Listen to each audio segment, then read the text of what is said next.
বোঝে, অন্যের সন্তানকে সন্তান বোঝে না, এরকম মানুষের সংখ্যা নিতান্ত কম না। আর এই সংখ্যা আছে, বেশি হয়ে গেছে বলেই আজকে সমাজে এত ধস নেমেছে। একটা মানুষ, আমি শুধু অবাক হয়ে চিন্তা করি, পশুর চেয়েও অধম, তাকে মানুষ বলা যায় না, এরকম মানুষের সংখ্যা কেন এত বৃদ্ধি পেয়েছে? কেন বারবার এই রামিসার ঘটনা শেষ হতে না হতেই সেই গত রাতেই আমরা দেখছি চট্টগ্রামে 5 বছরের শিশু ধর্ষণ হয়েছে। এখন জনগণ হাতে তুলে নিচ্ছে আইন। কেন নিচ্ছে? কেন বাধ্য হচ্ছে? সরকার, আপনি ভেবে দেখেন।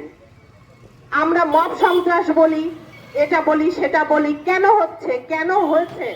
মানুষের যখন দেয়ালে পিঠ থেকে যায়, যখন মানুষ বুঝে যায় যে আমার যে ন্যায্য অধিকার এই সমাজ আমি পাচ্ছি না, এই সরকার আমাকে দিচ্ছে না, তখন আমি বাধ্য হচ্ছে আমার হাতে আইন তুলে নিতে। আমরা চাই না, আমরা নিজের হাতে আইন তুলে নিতে আমরা চাই না, চাই না।